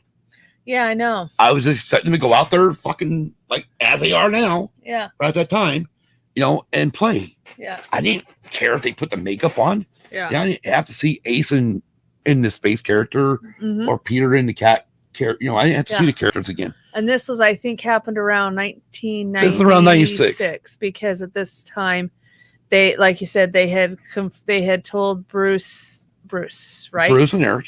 That they were going to do a reunion tour with Ace and Peter, and that their services were no longer needed right now. Right, which would be more like bogus. I'm sorry, but Eric Singer and Bruce Kulick, I'd be pissed. Yeah. And the other thing before we move on, though, that we forgot to mention is Tommy Thayer was the one that set up, got the places and stuff for the Kiss convention. For the official, yes, Tommy Thayer was pretty much hired to be they go to Yeah. for setting up the whole Kiss convention, the official Kiss convention. And you'll know why that's important here in a minute. Excuse me. Yeah, you'll know why that's important here in a minute. Anyways, I'm trying to move this along because I mean, obviously, we're just into the getting close to the reunion tour, or the reunion tour stuff, and into Cycle Circus, which they pretty much just graze over all this really quick. Yeah. I mean, pretty much once we get from Unplugged, Yeah. it's a quick catalyst through everything again. Yeah. You know, this could have easily been 4 hours. I know it could have. Actually, more than 4 hours. Well, it's 4 hours, 2 hours per night. Yeah. It should have been 8 hours. Yeah, it should have been. Should have been 4 fucking episodes. Yeah. Anyways, so obviously they talked to Ace and Peter, and they come up with a figure that they're going to get. You know, Gene and Paul are going to get the majority of the money because they've been in the band the full time. Yeah. And Ace and Peter, like, we don't care. We just want to play. Yeah. So they signed their name on a contract to line. They said though, and I know this is in there, that they mentioned, Gene and Paul mentioned to Ace and Peter that they can make them millionaires, but you got to do what we ask. Right. Right. So in other words, you know, you're our slaves. Yeah. In my opinion. And Ace and Peter agreed to that and signed the I know contract. they agreed. Yeah, they did. They did agree to it. Yeah. They agreed to it. I mean, and so bygone be bygone, I guess, you know. Yeah. But so they do it. They do this farewell reunion tour. I mean, they get done with it. It was a success. Uh-huh. And so Gene and Paul decided, hey, let's make another Kiss album together. Yeah. Well, at this point, Ace and Peter think everybody's going to be a quarter. Yeah. Well, no, you signed off on this and you're not getting any more money. Yeah. You're getting what we're going to give you. Uh-huh. We've already got the songs written for Psycho Circus. Uh-huh. We'll give you a little bit of songwriting credit here and there for a couple of songs. You'll be able to sing, I think, a song on one maybe. But pretty much you'll find out that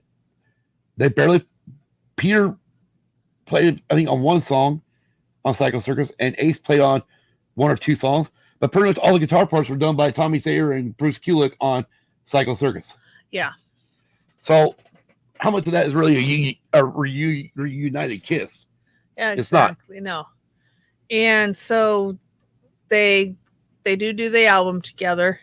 They go on tour. They go on tour, but before they go on tour, they figure they're going to get everybody back together. They need a manager. Oh, yes. I was trying to skip over Doc McGee, Kim. No, it's all part of this.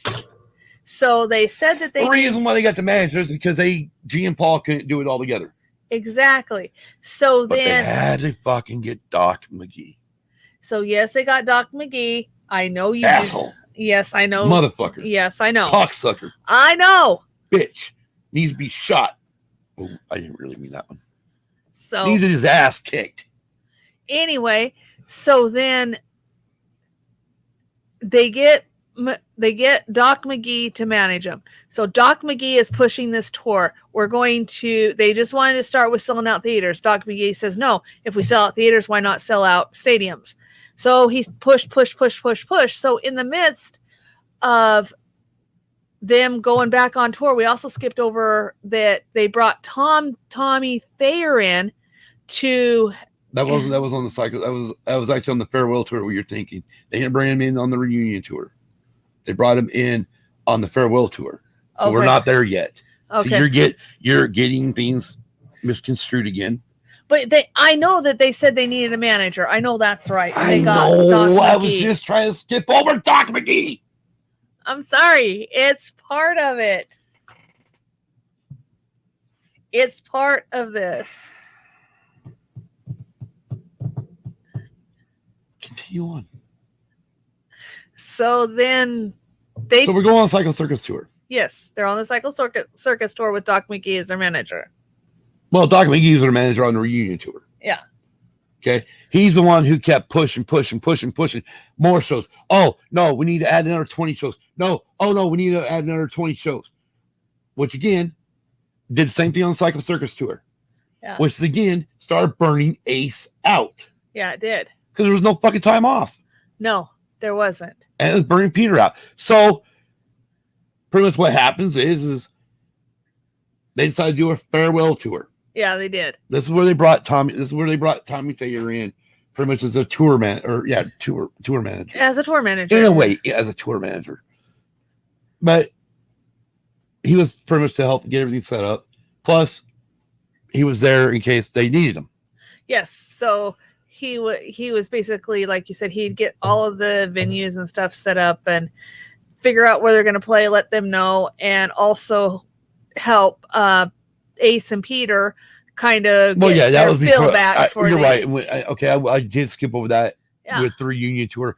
Yeah. Ace and Peter were not coming up to speed with the song, so Tommy Thayer literally had to work with Peter to get him back on track with the drums. Yeah. And then eventually had to work with Ace to get him back on track with the guitar. Which is kind of interesting. But I mean, I understand they hadn't played those songs since fucking forever. Plus, you're talking at this time also, I think on the original reunion tour, they were only doing makeup songs. Yeah. In other words, early Kiss. But by the time we get to the Circus tour, they're including Kiss. It's all Kiss. It's all Kiss. You know, everything from the 80s, 70s, 80s, and through even the Circus. And as was forementioned, starting the reunion tour forward, they got back into their makeup. Right. They put the makeup back on. Yeah. So we're at the farewell tour. Yes. And Peter Criss is back to his old antics. Yes. Affecting the show. I mean, this is where we're at. Also, too, Ace, the little part about Ace, they didn't know whether Ace was going to make it or not. That was after Peter. That's after this little tidbit here. Okay. So I understand, this is why it makes this show interesting, because we both remember things and then we go back, we go forward, we go back. So, but let's stay right here on track. We'll keep the train on the tracks for once. I'm actually keeping it on the tracks for once. Yeah, I know. Which is weird. Usually I'm derailing the fuck out of this show. Anyways, so Peter's back to his old antics, fucking screwing on with drums, the speed of the drums, the speed of the songs. And he pretty much tells Paul and Gene, unless you're going to pay me more money, I'm done. They're like, okay. Well, we hate to say you go, but, we are on our farewell tour, so either you can finish it out or, no, I'm done. Okay, well, so also let me finish real quick. And then we have to step back a bit. All right, never mind. Don't let me finish. Go ahead. No, what? You gotta, because while they were on this tour, Peter had to have his windows in the. Oh my God! Wasn't going to go over all the prima donna bullshit. But it's part of it. This is basically the reason why everything kind of shook out the way it did, is because Peter had certain demands that needed to be met. One of them was he needed aluminum foil over his motel windows. Motel? I doubt they're staying in motels. Hotel windows. They were fucking staying in resorts. Yeah. But yes, Peter had to have this covered, that covered. He had to have specific food. Yeah. And it all leads up to him leaving. Right. That's part of it. But the other part is the fact that he wants more money. Yeah. And he's pretty much throwing an ultimatum at him. Yeah. And then he tells them that you won't be able to sell tickets without me in the band. Yeah, because they won't accept Eric Singer. They won't accept anybody in the Cat Band, is what he said. Yeah. Again, and this is the reason why I think G and Paul, just rewind real quick, is why G and Paul were pushing the narrative that Dynasty, Unmasked, Elder, and Creatures didn't sell well because we changed the characters. Yeah. So yes, they let go of Peter to bring in Eric Singer to play drums. Yeah. In the cat, put him in cat makeup. Yes. And no one cared. Everyone fucking still went to the shows. Yeah. Okay. Then we get to the Ace part. Ace is getting back to his thing. Yeah. Oh, by the way, and also I forgot the other thing that was pissed off Peter too was the fact that Ace was getting more money. Yes. I forgot about that one. Sorry. Yeah. Ace was making Peter actually felt like Ace had betrayed him. Yes. So we get to Ace. He wakes up later, whatever. Anyway, he misses his fucking flight. Almost misses it. And so they. All right, he was late getting to his flight, but they were having a show in L.A. He's coming from fucking the East Coast. Yeah, and so they didn't think that he was going to make it, so they ironically had a costume for Tommy Thayer already made up, and says and told Tommy start to. No, Doc McGee called. The only time I'll give Doc McGee credit. He called it Tommy and said, "Suit up." Yeah. He's not going to make it on time. Yeah, and so he started suiting up, and you got what, half the makeup on is what you said. Yeah, half the makeup on, and walks Ace, and all they said was, "Hi, Tommy." Right, and I guess the other thing I need to touch on either is there's points where they're showing like little Tommy was making home movies. Yeah, and Peter was really being an asshole towards Tommy. Yeah, get the fucking camera out of my face. Yeah, not filming me. Yeah. Like, whatever, you little prima donna bitch. Yeah. Sorry. I left this show with a hatred toward Peter Criss. Yeah. And mainly because some of the stuff they showed is the shit that Gene and Paul have been talking about the whole career. The whole career. And it really just gave me that sour taste in my mouth Same for here. Peter Criss. Same here. Anyways, so eventually they finished the farewell tour. And the way Gene and Paul Permis said what the farewell tour was the end of Gene, Paul, Ace, and Peter. Yes. Now, we fast forward to the end of the road tour. They do. Yeah, I know they do. They skip over Monster album and Sonic Boom album. Yeah, they do. We even really don't even talk about when Tommy actually really did come in as Ace's replacement for good. Yeah, in the spaceman makeup. Right. But then we jump to the end. We go back to the end of the road show, and they're talking about it. Obviously, this was filmed a couple years ago, and before COVID and stuff. But talking about how this is the end, and it's been a hell of a ride. It was originally supposed to end right around their 50th anniversary. Obviously, because of COVID, it's not going to. No. But yeah, I mean, honestly, again, it was all made up to believe that Kiss is not Gene Simmons, Paul Stanley, Ace Frehley, Peter Criss, Bruce Kulick, Vinnie Vincent, Mark St. John, Eric Singer, Eric Carr. And Tommy Thayer. It wasn't made to be that this is what Kiss is. Kiss, according to what I've taken from this, especially part 2, is Kiss is the Demon, the Star Child, Ace or Spaceman, and the Catman. Yeah. Is just the characters. And this has gone as far as to Gene and Paul even saying that they want to host a reality show.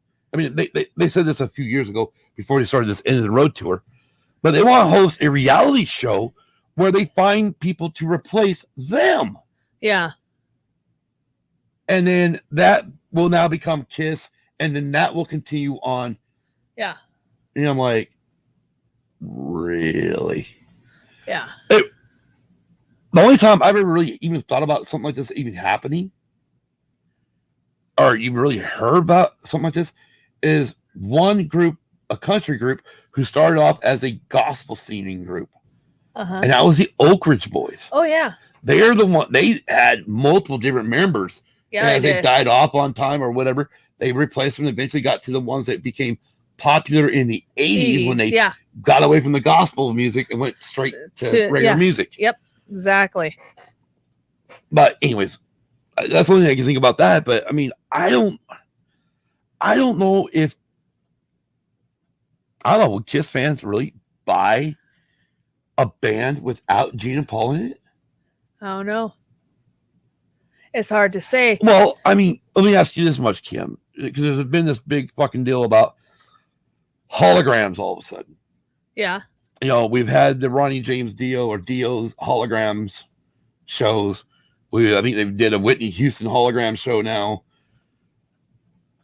My take on this shit on the holograms, no, I don't need it because one, it is pretty much a tape. I mean, we're pretty much back to Milli Vanilli in a way. Yeah, we are. The difference is now you don't have Ronnie James Dio alive, but you got his original. You got a live band backing it. So what happens is the live band fuck up somewhere and they slow down just a little bit. The tape of the vocals or the sound of the vocals is going to go the same speed. Yeah. You're never going to match it up. No. With, I mean, I'm sure I know they have, but what happens is something happens at night. The drummer gets just a little slower. The song drags on, and all of a sudden now you're off. Yeah, exactly. Yeah. Because a live lead singer could make the adjustment. Yeah, a hologram can't. Right. I'm not into holograms. I'm not. I'm not going to go fork the money out to see. I mean, I would have loved to see Dio on stage in his prime back in the day. I'm not going to go pay for a fucking hologram. No. I mean, if that's the case, then you fucking find me videos from back then, or live shows from back then, and let's just wipe them up a little bit, produce them up, fix them up a little bit, and bring them out on Blu-ray or DVD or streaming. Exactly. I'd rather see the real guy playing rather than a hologram. Right. And the same thing with Whitney Houston. Same here. Anyways, what was your whole overall thought of this 2-part history? It opened my eyes, I can tell you that much. It opened your eyes. It opened your eyes how?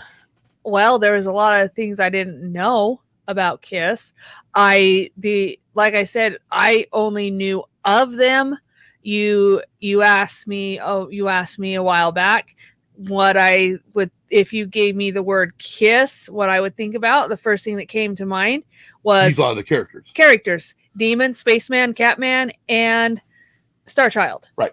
You thought of the characters. Yeah. And you didn't think of the actual players. No, I didn't think of the actual band, the actual players that were underneath the makeup. I knew of their songs, but okay. Running off that, then, do you think, as long as the stage show is still the same, blow up, I mean, in your face fucking stage show, could Kiss survive without any original members? Could we actually go put anybody in that fucking makeup and they still sell out shows? Do you think, in your humble opinion? My opinion, yes, but again, I'm not one of those diehard ones either. I just, like I said, I knew of them. I just didn't know. I knew of them and I knew of their music. I just didn't know their names. Okay, I will say this much: as far as Kiss goes, I would more like. I mean, the diehards, no, because they're most of them are not buying into this current tour. No. They're not buying into the current, the end. I mean, there's enough people who are these concerts. I don't know if they're complete sellouts or not, but there's enough people who are buying into the tour, that are giving, are going to see a great show. Because yes, Kiss does put on a great show. Yeah. I mean, that is one thing. No matter what, I'd love to go see this. Now, if there's if Paul and Gene are no longer in the band, I don't give a fuck if they're wearing makeup or not. I'm not going to go if Gene and Paul are not in the band. Okay. Because it's not Kiss. And like I said, that's coming from what you said, a diehard fan. I'm not a diehard fan. But you knew of them long before I did. And Thomas Penn Jensen is the only one that cannot be replaced. True. Well, I mean, I didn't even think the same thing about Paul. I mean, they both got certain charisma that's on stage, and they go together. I know one thing I didn't bring up was the fact that Gene did mention that his ego is his fucking problem. Yeah, he did. He finally admitted his ego gets in his way. His Achilles heel. Yep. So he finally admitted it. I mean, I will say that was cool. But yeah, I mean, I just can't imagine going without any of the, or at least 2 original members in there. Yeah. I mean, I actually shut down this current iteration Yeah, I know you I did. said, there's no fucking way in hell you could, you can put other guys in makeup. I said, change their fucking characters. Yeah. Well, then what I find out is, well, one, Ace, another thing that was not brought up in any of this was Ace and Peter sold their fucking rights to the makeup. Yeah, they did. Back in the day, they wanted quick money. They got quick money. Yeah. They sold their rights to the makeup. Yeah. So right there makes the makeup now Gene and Paul's. Paul's, yeah. Again, they didn't touch on another thing I think was grossly overlooked was we didn't even touch on the Kiss tribute album, Kiss My Ass. No. They didn't talk about it. They didn't talk about the, how you had Anthrax and Mighty Boston, Garth Brooks, good God, Toad the Wet Sprocket, or Toad, whatever the fuck it is. I don't remember the rest of them on there, but again, they didn't touch on Kiss My Ass. No. Which I think they should have. Yeah, they should have. Because part of the Kiss My Ass thing is on the album cover, or at least the original album cover back then, Ace's makeup's wrong. Yeah. Because they were told by somebody that Ace was fine with his makeup being changed, and he wasn't. No. He was not happy with it being, No, he wasn't. being changed. Which then, I think I've heard something where they've gone back and re-released an updated cover version. Let's see. According to this, this is still showing the fucked up makeup on that picture. Let me see. Yeah, that's not his makeup. No, but again, it was one of those things that, I don't think they have. But yeah, I mean, like I said, you got Lenny Kravitz doing Deuce. Yeah. Oh, and Stevie Wonder. Yeah. You got Hard Luck Woman by Garth Brooks and Kiss. She by Anthrax. Christine 16 by the Gin Blossoms. Rock and Roll All Night by Toad the Wet Sprocket. Calling Dr. Love by Shandy's Addiction. Going Blind by Dinosaur Jr. Starter by Extreme. I may not listen to that one. Plaster Caster by the Lemonheads. Detroit Rock City by the Mighty Bosstones. And Black Diamond done by Yoshiki. Yeah. And then I guess, if we can ever find the German version, there's Unholy by Die Arts. Yeah. That'd be interesting. Yeah. But anyways, they didn't touch on Kiss My Ass, Kiss My Ass tribute album, which I thought they would. Yeah. Because, Kiss literally put it out as Kiss. Yeah, they did. As a Kiss album. Yeah, they did. So it was put out on Mercury Records. Yeah, it was. Or Polygram, one of the two. One of them, yeah. But anyways, my thoughts on it, for a casual fan, this is great. Like I said, the only thing I learned out of all of this, really learned, was according to Bruce Kulick, he was there, he auditioned for the band right after Ace was out. Yeah. Didn't know that. I didn't think Bruce came in until Animalized Tour, and that's when I thought he came in. Yeah. But to find out that, if they're telling us how truthful it is, we don't know. Yeah. We got to take their word for it. Other than that, another great A&E biography. It was. I haven't watched all their biographies lately. They got the 9 Lives of Ozzy Osbourne. Yes, they have. And just a little bit of that we watched, it looked like it was pretty good too. Right, but and then they got, obviously you got all the different wrestling ones they've done. Yes. Which I don't know. I understand from some of the wrestling podcasts that I do listen to that they really kind of painted Warrior as a godsend. Yeah. In a way. The savior of the WWE. Yeah. Or WWF. Yeah. Instead of what WWE even did back in the day when they had the destruction of the Ultimate Warrior. Yeah. But that's that's their new thing today is they're kissing Dana Warrior's ass. Yeah. And they're kissing rest in peace Ultimate Warrior, but they're kissing his ass. Yeah. Literally the guy changed his fucking last name, changed his name to Warrior. Yeah. Crazy. Yeah. So you call it wanting to give up a gimmick. Yeah, exactly. But anyways, that's wrestling.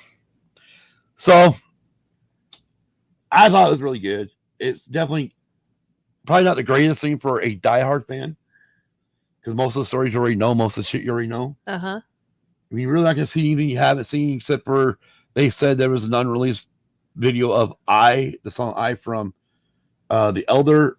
I swear to God, I've seen that video before. Uh-huh. And I swear I've seen it on a Kiss related VHS or DVD. So that was done by the band. So I don't think it's actually, I'm pretty sure, I mean, as far as released on MTV, yes, never released. That's probably what they meant. That's probably what exactly. So, but anyways, you got anything else to add, Kim?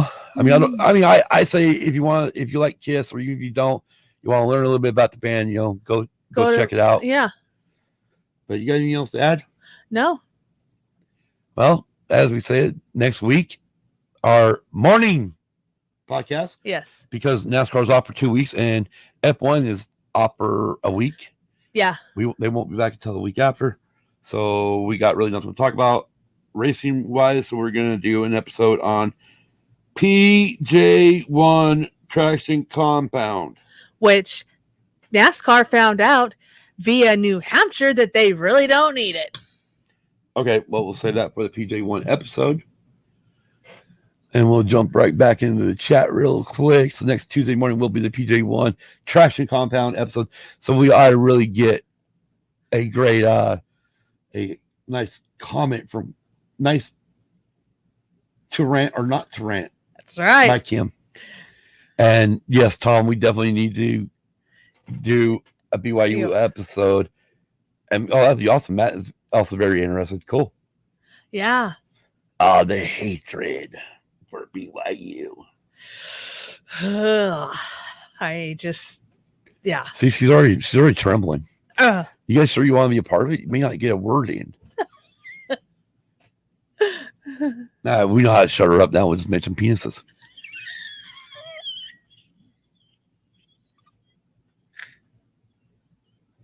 Really? I guess that's all you do is you mention penises. She'll start cracking up. Oops, wrong one. And then 1 week from tonight, as soon as I find it, where it is. Right there. We are going to be doing our episode 113 will be on Six Pack the movie. Yes. Starring Kenny Rogers, Diane Lane, I know Michael Anthony. What the hell is his name? Michael Anthony? No. Yeah. The kid from fucking Breakfast Club. Yeah, Michael Anthony.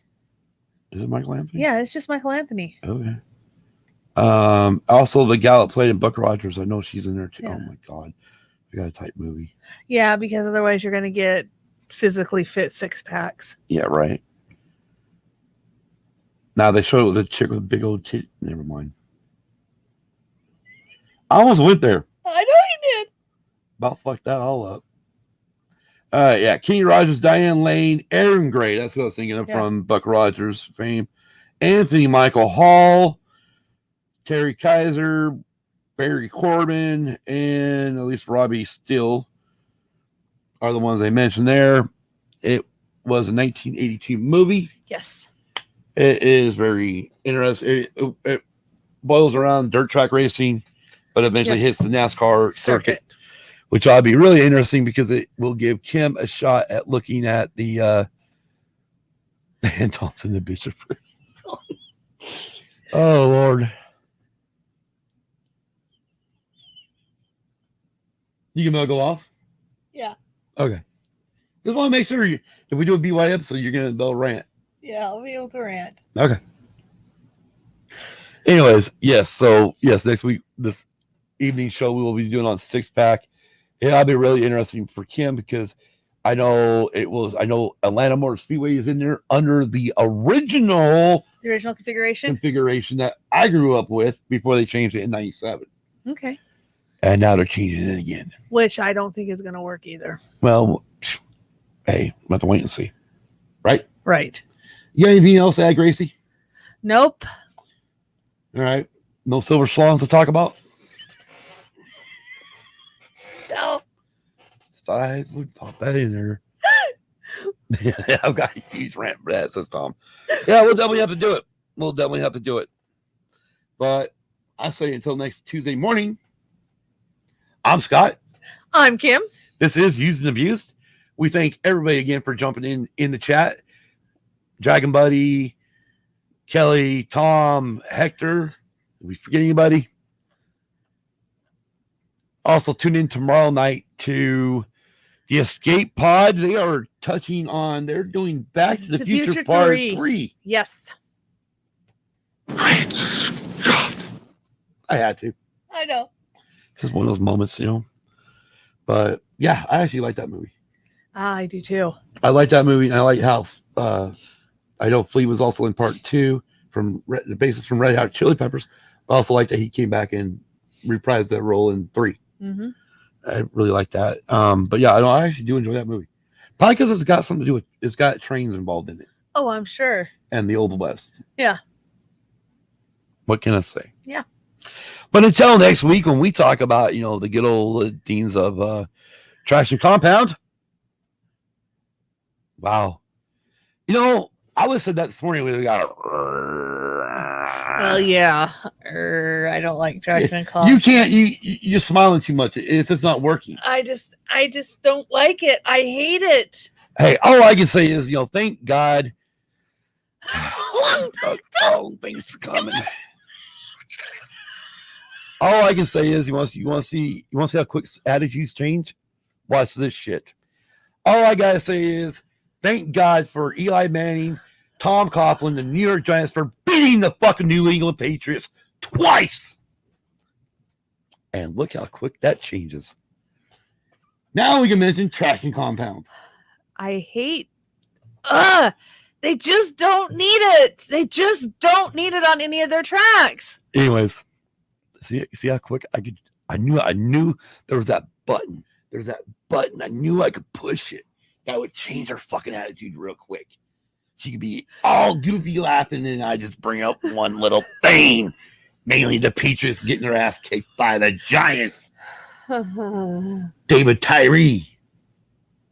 I think it's David. Is it David?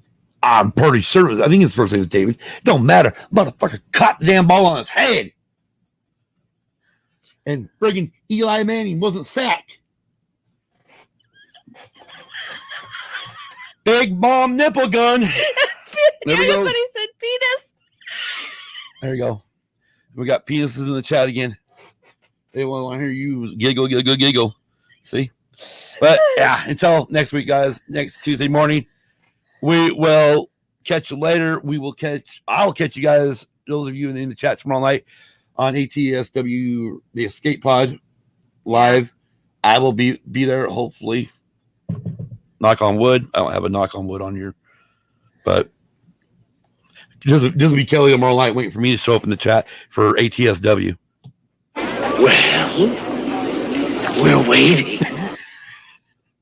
So hopefully I can get my clock turned back around where I'm not actually sleeping until 7 p.m. at night, which is what happened yesterday while I was not involved in the sidebar cantina. Yes. See ya. Have a good night. Exactly. Knock on wood. Well, she ain't knocking on. Well, yeah, we won't go there. I'm leaving this all alone. So until Wait till bigger stickers hears of this. till next week, guys. Have a great week. Have a great work week. Great weekend. Be kind to everyone. Catch you next time. Peace. Game over, man. It's game over.